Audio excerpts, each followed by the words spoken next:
ஆரம்பிக்கலாம். ஸ்தோத்திரம் எல்டர்.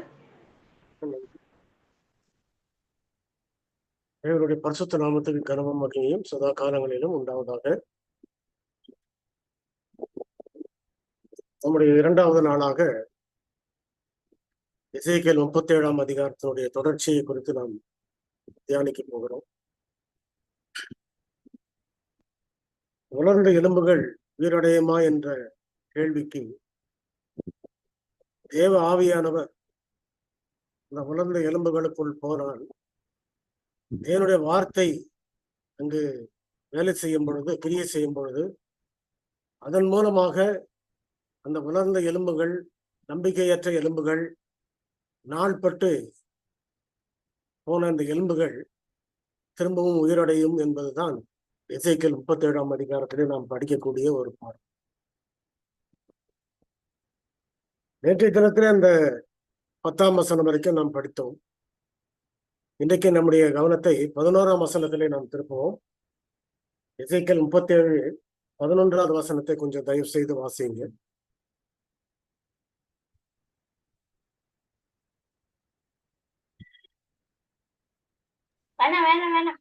அப்பொழுது அவர் என்னை நோக்கி, மனுபுத்திரனே, இந்த எலும்புகள் இஸ்ரவேல் வம்சத்தார் அனைவருமே. இதோ அவர்கள் எங்கள் எலும்புகள் உலர்ந்து போயிற்று, எங்கள் நம்பிக்கை அற்று போயிற்று, நாங்கள் அறுப்புண்டு போகிறோம் என்றார்கள். 11 10 வரைக்கும் உலர்ந்த எலும்புகள் உயிரடையுமா அப்படின்ற கேள்விக்கு நம்ம பதிலை பார்த்தோம். 11ஆம் வசனத்துல அந்த உலர்ந்த எலும்புகள் யார் அப்படின்றத தீர்க்கதரிசி நமக்கு சொல்லுகிறார். அந்த தீர்க்கதரிசனத்தின் மூலமாக என்னென்ன பாடங்களை நாம் கற்றுக்கொள்ள போகிறோம். அந்த உலர்ந்த எலும்புகள், திரளான எலும்புகள் அங்கு கிடந்தது ஒரு பாளையத்திலே. அந்த இழந்த எலும்புகளின் நடுவிலே கொண்டு போய் அந்த எசேக்கியேல் தீர்க்கதரிசியை கொண்டு நிறுத்தி, அவைகள் மத்தியிலிருந்து தேவன் அவரிடத்திலே கேட்கக்கூடிய கேள்வி, இந்த உலர்ந்த எலும்புகள் உயிரடையுமா அப்படின்ற கேள்வியோடு அவர் தன்னுடைய தீர்க்கதரிசனத்தினுடைய செய்தியை துவங்குகிறார்.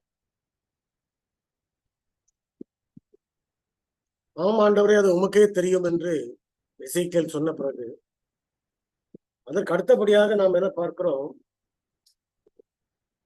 அந்த எலும்புகள் யாரை குறிக்கிறது என்று நாம் பார்க்கிறோம்.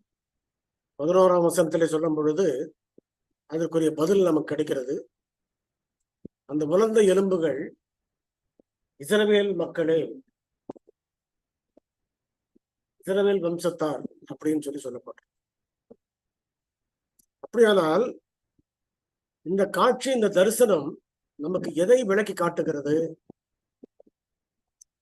உலர்ந்த எலும்புகளை போல திரும்பவும் உயிரடைய முடியாத,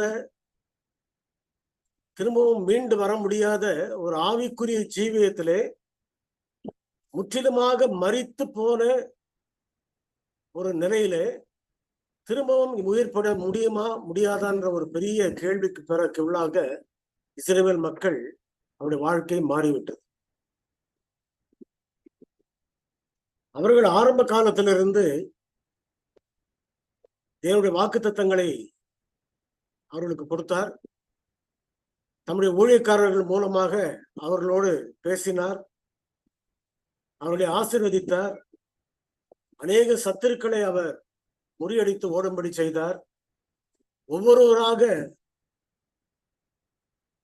அந்த இடத்திலே தேவனுடைய மகத்துவமான கரத்தின் கிரியைகளையும் கிருபையையும் தனித்தனியாக அவர்கள் ருசி பார்த்தார். ஆனால் இப்பொழுது அந்த நிலையை மாறிப்போய் அவர்கள் ஆவிக்குரிய ஜீவியத்திலே கொஞ்சம் கொஞ்சமாக பின்வாங்கி, கொஞ்சம் கொஞ்சமாக விலகி சென்று, தேவனை விட்டு விலகி சென்று இப்போது எப்படி இருக்கிறார்கள் என்றால், நீதிமான் 7 தரம் விழுந்தாலும் எழுந்திருப்பான் அப்படின்ற ஒரு நிலைமையை தாண்டி தேவனுடைய கிருபையை இழந்தவர்களாக அவர்கள் இருக்கிறார். ஆவிக்குரிய ஜீவியத்திலே மரித்து போகுதல் என்பது இந்த அனுபவம் எப்படிப்பட்ட அனுபவம் என்றால், பரிசுத்தமாகக்கூடிய அனுபவத்திலே ஒரு விசுவாசிக்கு இருக்கக்கூடிய ஜீவியத்தில் வாழ்க்கையில்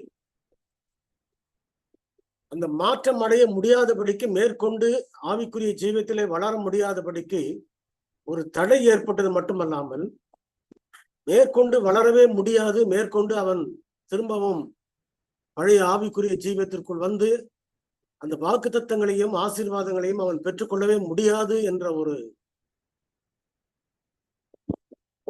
நிர்பாக்கியமான ஒரு மோசமான ஒரு நிலைமை. நீதிமான் 7 தரம் விழுந்தாலும் எழுந்திருப்பான் என்று சொல்லும் பொழுது, அந்த கிருபை, தேவனுடைய மன்னிக்கும் கிருபை தொடர்ந்து அவனுக்குள் வேலை செய்து கொண்டே இருக்கிறது. அந்த இடத்துல கேட்டார்கள், எனக்கு விரோதமாக பாவம் செய்தவனே, தவறு செய்தவனே நான் எத்தனை தரம் மன்னிக்க வேண்டும்? 770 தடவை என்று அவர் சொன்னார். அப்படியானால் தேவனுடைய இரக்கம், தேவனுடைய கிருபை, மன்னிக்கும் கிருபை, மன்னிக்கும் இரக்கம். ஒரே ஒரு காரியம் என்னவென்றால், எவ்வளவு பாவங்கள் மோசமான நிலைமையில் இருந்தாலும், அது ரத்தாம்பர சிவப்பை போன்று இருந்தாலும், அதை பஞ்சை போன்று வெண்மையாக்குவதற்கு அவர் கிருபையும் மன்னிக்கும் இரக்கத்தையும் பெற்றுள்ளவராயிருக்கிறார்.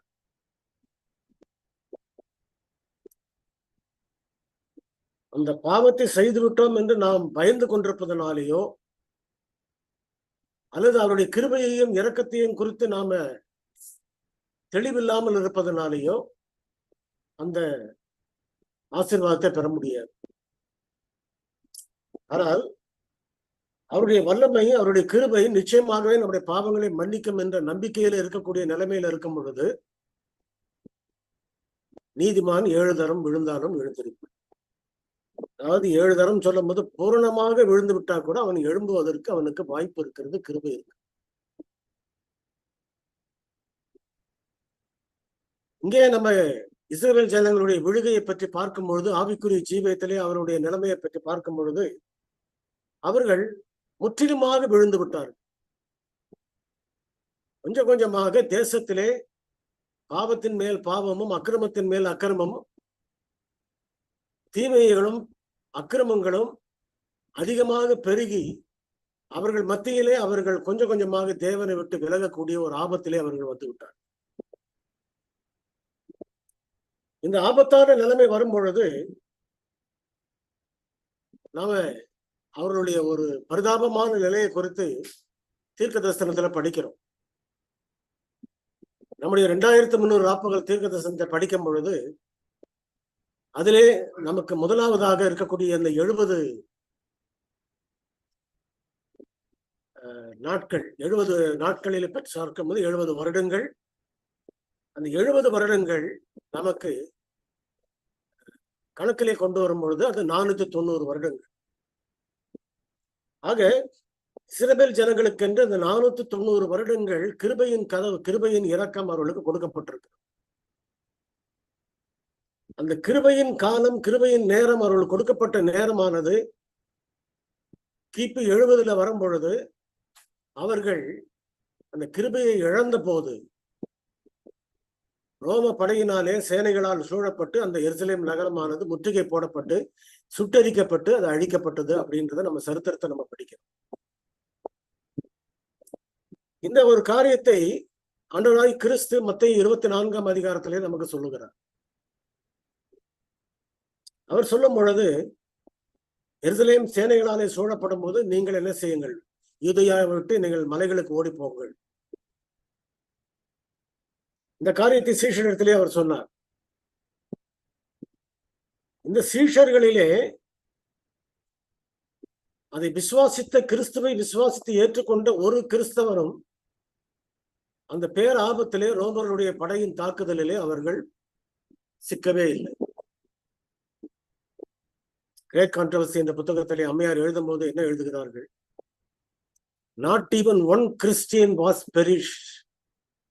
ஒரு கிறிஸ்தவனும் இந்த பெரிய ஆபத்திலே, பெரிய உபத்திரவத்திலே மாட்டி மறிக்கவே கிடையாது. அப்படியானால் நீங்கள் சேனைகளாலே சூழப்படும் போது யூதேயாவில் இருக்கிறவர்கள் மலைகளுக்கு ஓடி போக கடவர்கள் சொன்ன வார்த்தையை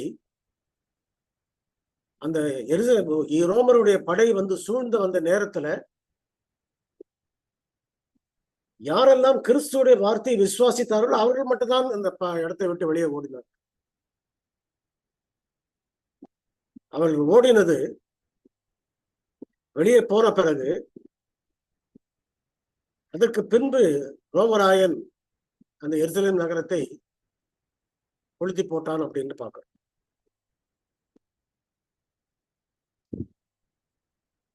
அந்த எருசலேம் நகரத்தை அவன் கொளுத்தி போடுவதற்கு முன்பாக இதுவரையிலும் தேவன் எங்களை வழிநடத்தி கொண்டு வந்தார். நாங்கள் வாக்குத்தத்தத்தின் பிள்ளைகள், நாங்கள் ஆபிரகாமின் சந்ததிகள் ஆகையினாலே நிச்சயமாகவே எங்களுக்கு இந்த பாதுகாப்பு கிடைக்கும், தேவன் நம்மோடு இருப்பார் அப்படின்றதான் அவங்க நம்பி அந்த விடத்தை விட்டு வெளியே போகாதபடிக்கு, கிறிஸ்துடைய வார்த்தைக்கு செவி கொடுக்காதபடிக்கு தங்களுடைய ஒரு சுய நீதியிலே நம்பிக்கை உள்ளவர்களாக அங்கே தங்கிவிட்டார். அப்படி தங்கினது நிமித்தமாக என்ன நிலைமை ஏற்பட்டது? அந்த எருசலேமுடைய வாசலின் கதவுகள் திறக்கப்பட்டு கிடந்தது. அந்த திறக்கப்பட்ட நேரத்திலே கொஞ்ச நேரத்திலே அந்த சீஷர்கள், கிறிஸ்தவர்கள் அங்கிருந்து அவர்கள் வெளியே ஓடிவிட்டார்கள். அவர்கள் ஓடின பின்பு அவர்களுக்கு ஒரே ஒரு விசுவாசம் இருந்தது. இந்த சொன்ன வார்த்தை, மத்தேயு 24 சொல்லப்பட்ட வார்த்தை, அது மெய் தேவனாகிய ஆண்டவராகிய கிறிஸ்துவுடைய அந்த வார்த்தையை நாங்கள் விசுவாசிக்கிறோம். கர்த்தருடைய வசனத்தை கர்த்தருடைய வசனமாக ஏற்றுக்கொண்டார்கள். அந்த விசுவாசத்தின் நிமித்தமாக அவர்கள் ஓடி போனார்கள். ஆனால் அந்த விசுவாசம் இல்லாமல் தங்களுடைய பழைய உடன்படிக்கையையும் வழிமுறைகளையும் ஏற்றுக்கொண்டு கிறிஸ்துவை வேண்டாம் என்று புறந்தள்ளி கிறிஸ்துவை விசுவாசிக்காமல் போனதனாலே இவர்கள் உள்ளே தங்கியிருந்தார்கள். இவர்களிடத்திலே காணப்படுவதும் ஒரு ரிலிஜன் தான், அவரிடத்திலே காணப்படுவதும் ஒரு ரிலிஜன். ரிலிஜியஸ் பீப்புளா இருக்கிறது ஒரு பெரிய காரியம், கிறிஸ்துவ பிள்ளைகளா இருக்கிறது தான் பெரிய காரியம். அதனால இங்க என்ன பார்க்கிறோம், இந்த இடத்துல இந்த ஒரு காரியத்தின் நிமித்தமாக அவர்கள் அங்கே தங்கியிருந்தார்கள். அதுவரையிலும் ரோமராயன் என்ன கட்டளை கொடுத்தான்? எருசலேம் நகரத்திலே உள்ளே நீங்கள் அவர்களை தாக்கும் போதோ அவர்களை வெளியேற்றும் போதோ அந்த எருசலேம் ஆலயத்தை மட்டும் நீங்கள் தொட வேண்டாம் என்றுதான் சொல்லியிருந்தோம். எருசலேம் ஆலயத்தை மட்டும் தொட வேண்டாம் என்று சொல்லி இருக்கும் போது அவர்கள் அமைதியாக தான் இருந்தார்கள். ரோம போர் வீரர்கள் அதை அழிப்பதற்கு போகவில்லை. ஆனால் இந்த இஸ்ரவேல் ஜனங்கள் அந்த நேரத்திலே ஜோசிபஸ் என்ற யூத சரித்திர பேராசிரியர் அவர்கள் மத்தியிலே இருந்தார். அவர் தன்னுடைய குறிப்பிலே சொல்லும்போது என்ன சொல்லுகிறார்? இந்த ஆபத்தான சூழ்நிலை ஏற்பட்ட போது நான் அவர்களை ரோமர்களை தாக்குவதற்கோ அவர்களோடு யுத்தம் பண்ணுவதற்கோ போக வேண்டாம் என்று சொன்னேன். ஏனென்றால் தேவனுடைய கரம் நம்மளை விட்டு விலகிவிட்டது என்று சொன்னேன். அவர்கள் கேட்கவில்லை. அந்த ராத்திரியிலே அவர்கள் என்ன செய்தார்கள்? அந்த யூதர்களும் இஸ்ரவேல் மக்களும் ரோமர்கள் ஓய்வு எடுத்துக் கொண்டிருக்கூடிய நேரத்திலே போய் அவர்களை தாக்கி கொளுத்தி போட்டு அவர்களை அழித்து விடலாம் என்று அவர்கள் போனார்கள். இவர்கள் போன வேகத்திற்கு ரோமர்கள் எழும்பி அவர்கள் யுத்த தளபாடங்களோடு அவர்கள் தாக்க வரும்பொழுது இவர்கள் ஓடி வர ஆரம்பித்தார். மோசேயினாலே அவர்கள் எகிப்திலிருந்து வெளியே கொண்டு வரப்பட்ட காலம் முதல் இதுவரைக்கும் அவர்கள் ஒரு யுத்தத்திலும் திரும்பி ஓடினதாக கிடையவே கிடையாது. தேவனுடைய கிருபை அவர்களை விட்டு விலகி விட்டதனாலே அவர்கள் இப்பொழுது ஓடுகிறார்கள் பயந்து. ஓடினவர்கள் நேராக ஓடி போய் அந்த எருசலேம் ஆலயத்துக்குள்ளே போய் ஒளிந்து கொண்டார். எருசலேம் ஆலயத்துக்குள்ளே போய் ஒளிந்து கொண்ட நேரத்திலே ரோமர்கள் ஓடி வந்தவர்கள் ரோம பேரரசன் என கட்டளையிட்டான். இந்த ஆலயத்துக்குள்ளே அவர்கள் ஒளிந்து கொண்டதனாலே அந்த கோபத்திலே அந்த இடத்திலே அந்த ஆலயத்தை நீங்கள் கொளுத்தி போட்டு அவர்களை அழித்து விடுங்கள் அப்படின்ற கட்டளை. அப்பொழுதுதான் அந்த ஆலயமானது தீக்கிரையானது. தீக்கிரையான போது அநேக யூதர்கள் அங்கு ஒளிந்து கொண்டிருந்த யூதர்களும் யூத இஸ்ரவேல் சபையினுடைய மூப்பர்களும் ஆசாரியர்களும் பலரும் அங்கே மாண்டு போனார்கள் என்று சொல்லப்பட்டது. அந்த ஒரு பெரிய இழப்புக்கு பிறகு அவர்கள் அந்த ஆலயத்தை ரோம படை என்ன செய்கிறது, அந்த ஆலயத்தை பார்க்கிறது. அந்த ஆலயமானது அந்த ஆலயத்தினுடைய உட்புறம் முழுவதுமாக பொன் தகடுகளாலே அது மூடப்பட்டிருந்த ஒரு ஆலயம். சாலமோனு காலத்திலே கட்டப்பட்ட அந்த ஆலயமானது மிகவும் மாட்சிமையான மகிமை நிறைந்த ஒரு ஆலயமாக காணும். அப்படிப்பட்ட அந்த ஆலயத்தை பார்த்து இவர்கள் கொளுத்தி போட்டதுனாலே என்ன ஆனது, உள்ளே இருக்கக்கூடிய அந்த பொன்கள் எல்லாம் அந்த தங்கம் எல்லாம் உருகி போய் அந்த ஆலயத்தை இடிக்கும் பொழுது இடித்த இடிபாடுகளுக்கு மத்தியிலே அது சிக்கிக்கொண்டு உள்ளே தங்கிவிட்டது. ரோம பேரரசன் அவர்களுக்கு கட்டளையிட்டான், அந்த ஆலயத்துக்குள்ளே இருக்கக்கூடிய எல்லாவற்றையும் நீங்கள் கொள்ளையிட்டு வெளியே கொண்டு வாருங்கள். அங்க இருக்கக்கூடிய ஆசரிப்பு கூடாரத்தினுடைய தட்டுமுட்டுகள், அங்க இருக்கக்கூடிய பனிமுட்டுகள், அங்க இருக்கக்கூடிய அந்த பொன் வெள்ளி போன்ற பொருட்கள் எல்லாவற்றையுமே அவர்கள் எடுக்கிறார்கள். அப்பொழுது அந்த கல்லின் மேலே ஒவ்வொரு கல்லுக்கும் இடுக்கிலே போய் அந்த தங்கமானது உருகி போய் உள்ளே போய் புகுந்து கொண்டது. அப்படி அப்போது அவர்கள் என்ன செய்கிறார்கள், அந்த தங்கத்தை வெளியே எடுப்பதற்காக அந்த கற்களை ஒவ்வொன்றாக தனித்தனியாக பேத்து எடுத்து அதன் இடையிலே எரிச்சிக்க கொண்டிருந்த அந்த தங்கத்தை அவர்கள் வெளியே கொண்டு வந்து சேகரிக்கிறார். ஆண்டவர் சொன்னார், இது ஒரு கல்லின் மேல் ஒரு கல்லீராதபடிக்கு இடிக்கப்பட்டு போகும் காலம் வரும் அப்படின்றது தேவனுடைய கிறிஸ்துடைய வார்த்தை. இந்த கிறிஸ்துடைய வார்த்தை இஸ்ரவேல் ஜனங்கள் சாபத்தை சந்தித்த போது இப்பொழுது ஏற்படுது. சாபத்தை சந்தித்த போது ஏற்படுகிறது. சரித்திர குறிப்பு என்ன சொல்லப்படுகிறது, அந்த நேரத்திலே ரோமர்களுடைய படையெடுப்பினாலே அவருடைய முற்றுகை ஏற்பட்டதனாலே அந்த எருசலேமுக்குள்ளே இரத்த ஆறு ஓடினது என்று சொல்லப்படுகிறது. ஆயிரக்கணக்கான லட்சக்கணக்கான மக்கள் அதிலே மாண்டு போனார்கள். இந்த பெரிய அழிவு ஏற்பட்ட போது அந்த நேரத்திலே அந்த எருசலேம் நகரத்தில் ஏற்பட்ட சத்தத்தை அங்கிருந்து 10 மைல்களுக்கு அப்பால ஒரு மலை பக்கத்திலே பதுங்கியிருந்த கிறிஸ்தவர்களுக்கு அது காதிலே விழுந்தது. அந்த அளவுக்கு ஒரு பயங்கரமான கூக்குரலும் சத்தமும் அங்கு ஏற்பட்டது. ஆக நாம் என்ன பார்க்கிறோம், இந்த பெரிய காரியம் மத்திய 24 சொல்லப்பட்ட அந்த தரிசனத்தினுடைய ஒரு நிறைவேறு. இது எருசலேமுடைய அழிவு ஏன் ஏற்பட்டது, எருசலேமுடைய அழிவு ஏற்பட்டதுக்கு காரணம் என்ன? உபாகமம் 28ஆம் அதிகாரத்திலே நாம் படிக்கிறோம், இன்று நான் உனக்கு விதிக்கிற இந்த தேவனாய கர்த்தருடைய கட்டளைகளுக்கு நீ கீழ்ப்படிய மனதாய் இருந்தால் இப்பொழுது சொல்லப்படும் ஆசீர்வாதங்கள் எல்லாம் உனக்கு வந்து பலிக்கும். சில வசனங்களுக்கு பிறகு அவர் சொல்லுகிறார், இந்த கட்டளைகளுக்கு நீ கீழ்ப்படியாமல் போனால் இப்பொழுது நான் சொல்லப்படும் சாபங்கள் எல்லாம் உன் மீது வந்து இருக்கு. உன் சத்துரு கழுகை போல வருவான். முதலாவது கீழாகாமல் மேலாவாய் என்று சொன்னவர் இப்பொழுது மேலாகாமல் கீழாவாய் என்றார். பிள்ளைகளின் பிள்ளைகளை தின்பாய். ஒரு சாபமாக அந்த 28ஆம் அதிகாரத்திலே நான் பார்க்கிறோம். அது எல்லாத்தை விட மிகப்பெரிய சாபமாக அந்த வாக்குத்தத்தம் பண்ணப்பட்ட அந்த கானான் தேசத்தை விட்டு உங்களை நான் வெளியேற்றி விடுவேன். அதுதான் மிகவும் பயங்கரமான ஒரு நிலைமை. அவர்கள் வாழ்ந்த வாழ்க்கை, பாலும் தேனும் ஓடுகிற அந்த தேசத்திற்குள்ளாக அவர்கள் வாழ்ந்த வாழ்க்கை செழிப்பான வாழ்க்கை, ஆசீர்வாதமான வாழ்க்கை, நன்மையான ஒரு வாழ்க்கை எல்லாமே அவர்களுக்கு எதனாலே கிடைத்தது? தேவனுடைய கிருபை அவர்களோடு கூட இருந்ததனாலும் அவர்கள் தேவனுடைய உடன்படிக்கையை கை கொண்டதனாலும் கொடுக்கப்பட்டது. அதனாலே தேவனுடைய பிள்ளைகள் அவருக்கு கீழ்ப்படுகிறதுனாலே நாம் கஷ்டப்படுகிறோம் என்ற வார்த்தைக்கு எந்த விதமான அர்த்தமே கிடையாது. அது கஷ்டமும் கிடையாது, உபத்திரமும் கிடையாது. அவைகளை நான் பெருமையாக எண்ணுகிறேன், மேன்மையாக எண்ணுகிறேன் என்றார் அப்போஸ்தலனாகிய பவுல்.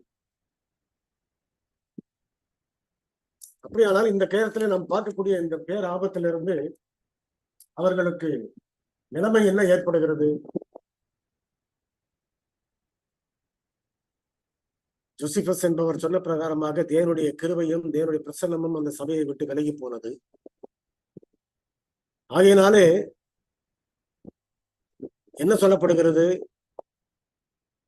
அந்த நிலைமைக்கு இக்காபோத் என்று பெயரிட்டார்கள். இக்காபோத் என்றால் தேவ பிரசன்னம் நம்மை விட்டு விலகி விட்டது. Glory of God is departed from the church.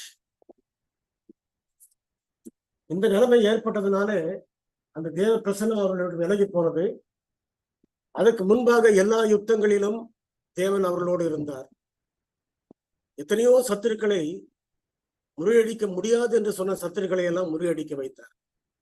மோசேயின் காலத்தில், யோசுவாவின் காலத்தில், காலேபோடு கூட பல யுத்தங்கள் நடந்திருக்கிறது. அந்த ஒவ்வொரு யுத்தத்திலும் அவர்கள் பின்னோக்கி ஓடி வந்ததாக கிடையாது. அவர்கள் தேவ பலத்தினாலே ஒரு யுத்தத்தையும் ஜெயித்து கொண்டு வந்தார். ஆனால் இன்றைக்கு தேவ பிரசன்னம் அவர்களை விட்டு விலகி போனதனாலே அவர்கள் இங்கு ஒரு பெரிய தோல்வியை சந்திக்கிறது மட்டும் இல்லாதபடி இரத்த ஆறு ஓடக்கூடிய அளவுக்கு அந்த எருசலேம் முழுவதுமாக அதை பிணங்களாக மாறப்பட்டு கீழே கிடந்தார். இதுதான் ஒரு பெரிய சாபகரமான ஒரு காரியம்.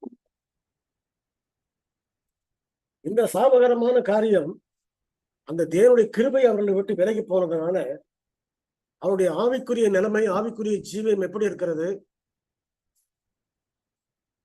என்னுடைய கிருபையற்ற ஒரு ஜீவியத்திலே பரிசுத்த ஆவியானவர் கொடுக்கப்பட மாட்டார். மனம் திரும்புவதற்கு வாய்ப்பு கிடையாது, மன்னிப்பும் கிடையாது, இரக்கமும் கிடையாது.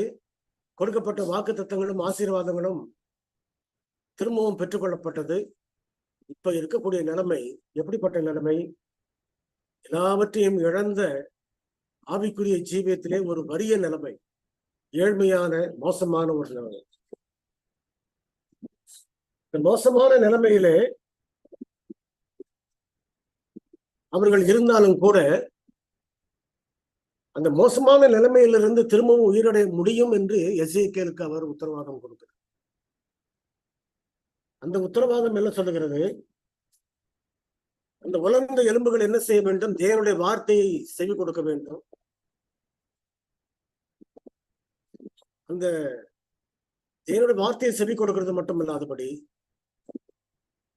இப்பொழுது அந்த இஸ்ரவேல் ஜனங்கள் கிருபையின் காலம் முடிவடைந்து போனதனாலே கிபி 70க்கு பிறகு அவர்களுடைய அதிகாரம், சபையின் அதிகாரம் பிடுங்கப்பட்டு போனதுனாலே, அல்லது வெளிப்படுத்தல் பிரகாரம் சொல்லும் பொழுது அந்த விளக்கு தண்டு அவர்களை விட்டு நீங்கி போனதுனாலே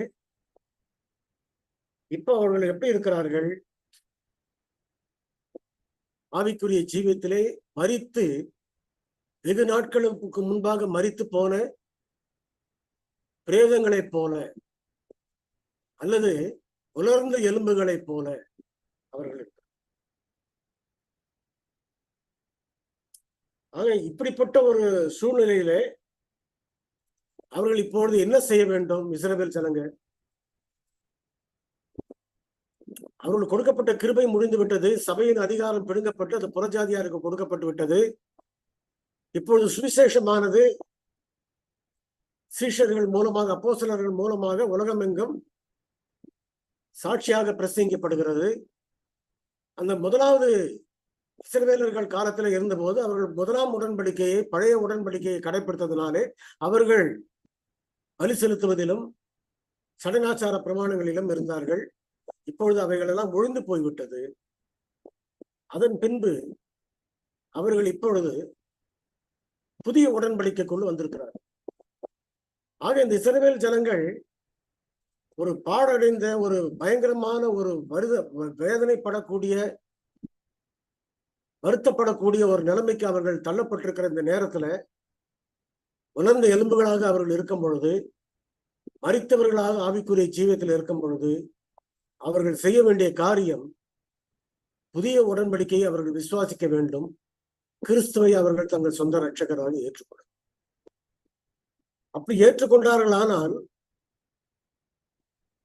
அந்த மரித்து கிடந்த அந்த உயிரடைய முடியாது என்று சொன்னவர்கள் நிச்சயமாகவே அவர்கள் உயிர் பெற முடியும். அதைதான் எசேக்கியேலுக்கு அவர் சொல்லுகிறார். உலர்ந்த எலும்புகளுக்கு நீ சொல்ல வேண்டியது என்னவென்றால், உலர்ந்த எலும்புகள் மேற்கொண்டு அது உயிரோடு வருவதற்குரிய நம்பிக்கை அற்று போனவர்கள். நாங்கள் அறுப்புண்டு போகிறோம், எங்கள் நம்பிக்கை அற்று போயிற்று. என்ன நம்பிக்கை அற்று போயிற்று? எங்களுடைய ஆவிக்குரிய ஜீவியத்திலே மீண்டும் நாங்கள் அந்த பழைய ஆசீர்வாதத்தை பெற்றுக்கொண்டு மோசேயின் காலத்தில் இருந்தது போல, யோசுவாவின் காலத்தில் இருந்தது போல எங்களால வர முடியாது. அதெல்லாம் நாங்கள் இழந்துட்டோம்.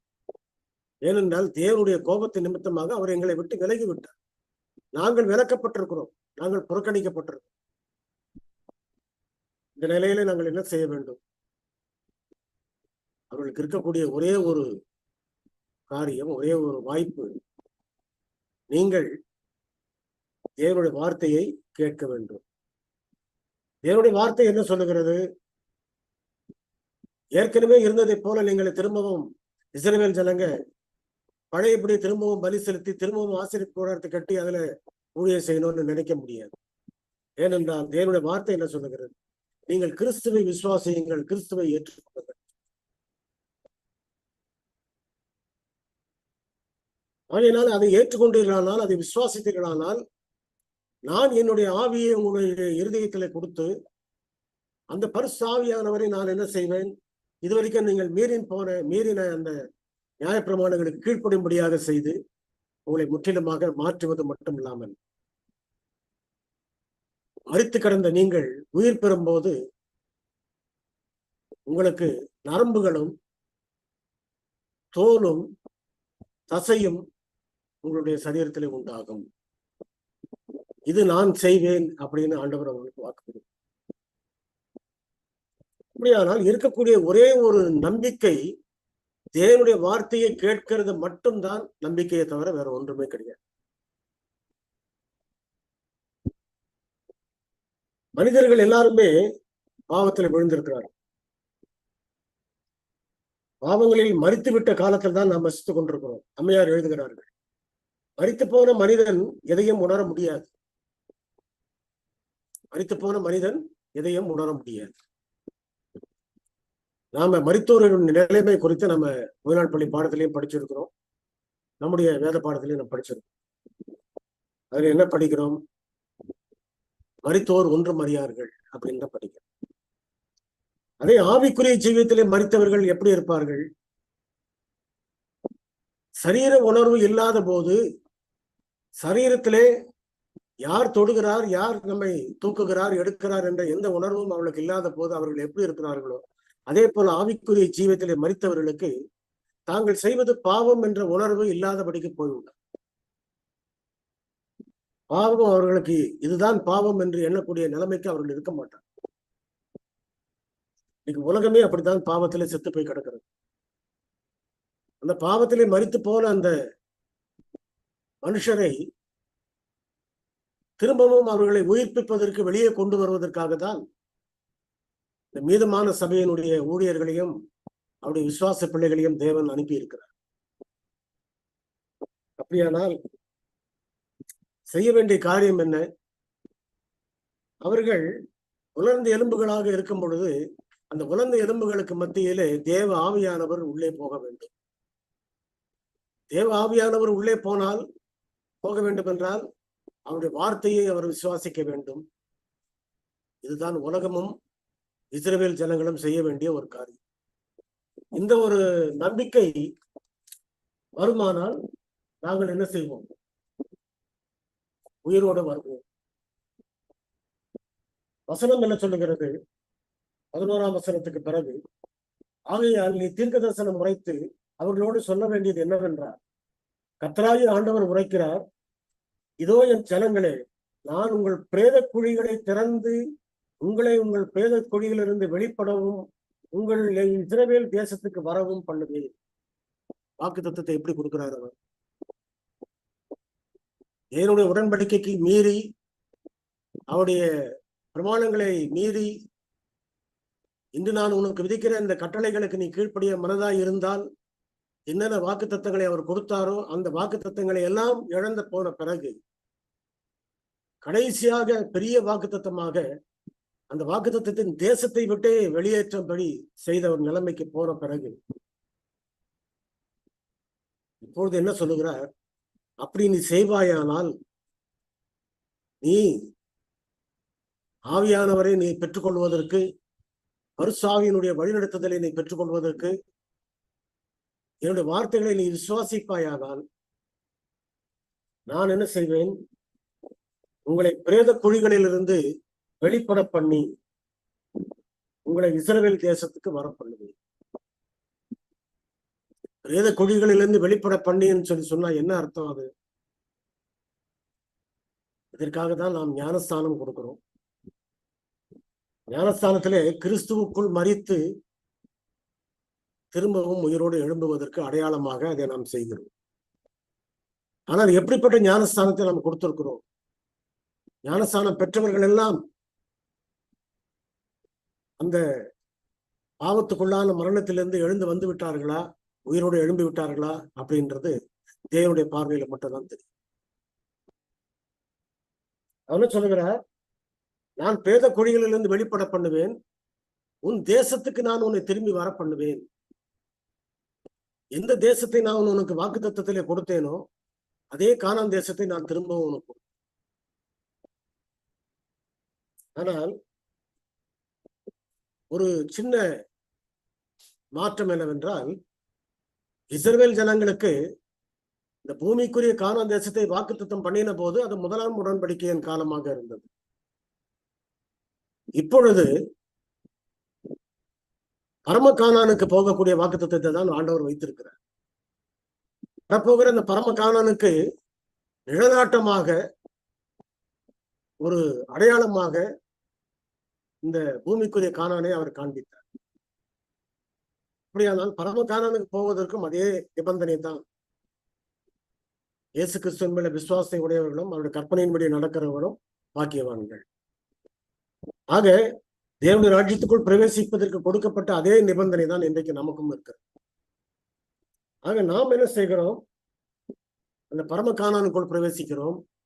ஆக இதற்கு பிறகு வரக்கூடிய இஸ்ரவேல் ஜனங்கள் ஆசீர்வாதத்தை பெற்று அவர்கள் திரும்பவும் அந்த வாக்குத்தத்தத்தை பெற்றுக்கொள்ள வேண்டும் என்றால், இந்த இரண்டாம் உடன்படிக்கையின் காலத்திலே இருக்க வரப்போகிற அந்த பரம கானானுக்குள் பிரவேசிப்பதற்கு தான் அவர்களுக்கு கொடுக்கப்பட்ட வாக்கு.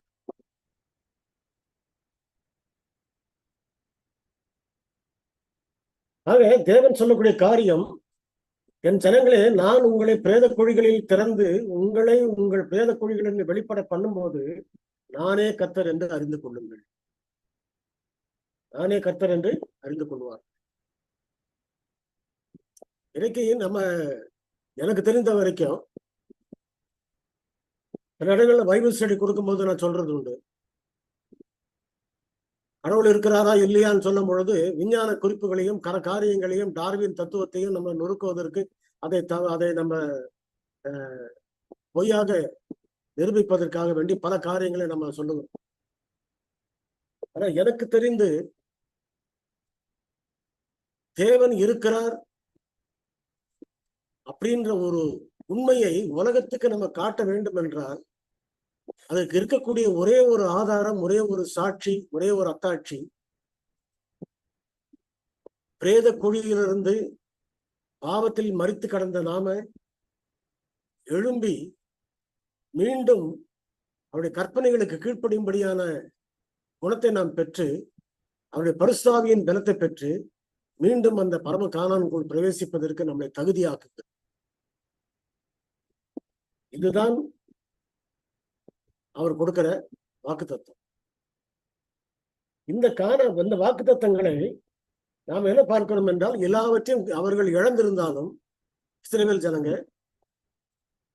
இப்பொழுது அவர்கள் கிறிஸ்துவுக்குள் புது சிருஷ்டியாக வருவார்கள் என்றால், கிறிஸ்துடைய வார்த்தையை விசுவாசிப்பார்கள் என்றால், கிறிஸ்து மூலமாக வாக்குத்தத்தம் பண்ணப்பட்ட அந்த பரிசுத்த ஆவியை பெற்றுக் கொள்வார்கள் என்றால், அவர்களுக்கு நிச்சயமாகவே அந்த வாக்குத்தத்தங்களை திரும்பவும்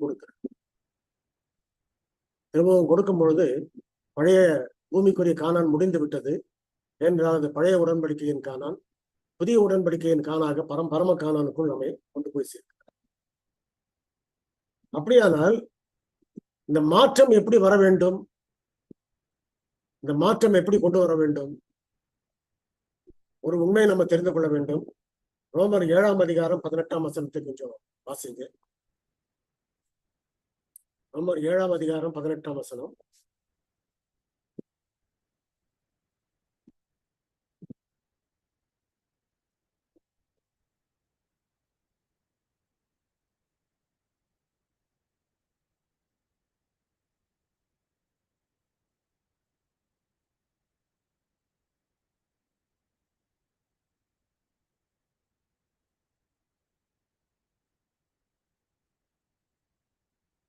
ரோமர் 7ஆம் அதிகாரம் 18ஆம் வசனம்.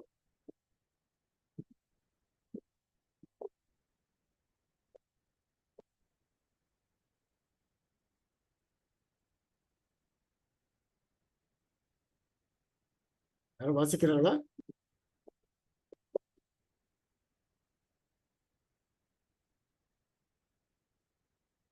சரி, நானே வாசிக்கிறேன். அது எப்படி எனில், என்னிடத்தில், அதாவது என் மாம்சத்தில் நன்மை வாசமாய் இருக்கிறதில்லை என்று நான் அறிந்திருக்கிறேன். நன்மை செய்ய வேண்டும் என்ற விருப்பம் என்னிடத்தில் இருக்கிறது, நன்மை செய்வதோ என்னிடத்தில். நம்முடைய இருதயத்துல நன்மை செய்ய வேண்டும் என்ற விருப்பம் இருக்கிறது. ஞானஸ்நானம் எடுத்துக்கொண்டதுனாலே நான் இனிமேல் பட்டு நன்மைதான் செய்வேன் என்று தீர்மானம் பண்ணுது. ஆனா நன்மை செய்வதற்கான பலம் நம்மிடத்தில். ஆக இந்த பாவத்தன்மையிலிருந்து நம்மை முற்றிலுமாக மாற்றக்கூடிய ஒரு வல்லமை பரிசுத்த ஆவியானவருக்கு உண்டு, கர்த்தருடைய வார்த்தைக்கு உண்டு. இந்த வார்த்தைகள் நம்முடைய இருதயத்துல வேலை செய்யும் பொழுது, அந்த பரிசுத்த ஆவியானவர் நம்முடைய இருதயத்திலே கிரியை செய்யும் பொழுது எப்படிப்பட்ட மாற்றம் ஏற்படுகிறது? நன்மை செய்ய முடியாது என்ற நிலைமையில இருக்கக்கூடிய நாம நன்மை செய்ய ஆரம்பிக்கும். இதை பற்றி ஏசாயால சொல்லும் போது என்ன சொல்லுகிறார்? எத்தியோப்பியன் தன் தோல்வையும் சிங்கி தன் புல்லுகளையும் மாற்றக்கூடுமோ? மாற்றக்கூடுமானால் தீமை செய்ய பழகல நீங்கள் நன்மை செய்யும். எத்தியோப்பியனுடைய நிறம் கருமை, சிவிங்கியுடைய நிறம் அந்த புள்ளி புள்ளியான ஒரு காரியம். இரண்டுமே மாற்றப்படக்கூடாதது, முடியாதது. அப்படியானால் நம்மோடு ரத்தத்தோடு ரத்தமாக கலந்து நம்முடைய பரம்பரை குணங்களாக ஆதாமிலிருந்து இதுவரைக்கும் வந்து கொண்டிருக்கக்கூடிய அந்த மரபணுக்கள் மூலமாக நம்மை தாக்கி கொண்டிருக்கக்கூடிய இந்த பரம்பரை குணங்களும் பாவங்களும் நம்முடைய பெற்றோர்களிடத்திலிருந்து பெற்றுக்கொண்ட ஆதி பெற்றோர்களாகிய ஆதாம் ஏவாளிடத்திலிருந்து பெற்றுக்கொண்ட அந்த குணம் தொடர்ந்து நமக்குள்ளே வருகிறது. அந்த பரம்பரை குணங்கள் மேற்கொள்ளப்பட்டால் ஒழிய நாம மனம் திரும்புகிறோம் என்பதற்கு எந்த விதமான அடையாளமும் கிடையாது. அதைதான் நமக்கு இங்க சொல்லுகிறார். அம்மையார் சபைகளுக்கு ஆலோசனையில எழுதும் போது என்ன சொல்லுகிறார்கள்? பரம்பரை குணங்கள் மேற்கொள்ளப்பட வேண்டும். உலக பிரகாரமாக பிறந்த பெற்றோருக்குரிய அந்த பரம்பரை குணங்கள் நமக்கு வருவதிலே ஆச்சரியப்படுறதுக்கு இல்லை. ஆனால் அந்த குணத்தை அப்படியே நிறுத்திவிட்டு கிறிஸ்துவின் குணத்தை கொண்டு வந்து வைக்கக்கூடிய ஒரு பெரிய அதிசயமான மாற்றத்தை நாம் காண்கிறோம் இந்த வாழ்க்கையிலே.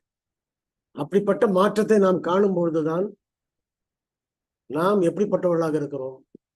நம்மை பார்த்து இந்த உலகம் நிச்சயமாகவே இவர்கள் மாற்றம் அடைந்தவர்கள், இவருடைய குணம் கிறிஸ்துவை போல இருக்கிறது, இவர்களுடைய சாயல் கிறிஸ்துவை போல இருக்கிறது, ஆகையினாலே இவர்கள் தெய்வன், மெய்யான தேவன், இவர்களோடு இருப்பவர் ஜீவன் உள்ள தேவன் அப்படின்ற இடத்துக்கு அவர் வருகிறார். இந்த சாட்சியை தான் வெளிச்சம் என்று தேவன் சொல்லுவார், கிறிஸ்து சொல்லுவார். நீங்கள் உலகத்துக்கு வெளிச்சமா இருக்கிறீர்கள் அப்படின்னு சொல்லி சொல்லுவார். ஆகையினால நம்ம ஒரு உண்மையை நம்ம தெரிந்து கொள்ள வேண்டும்.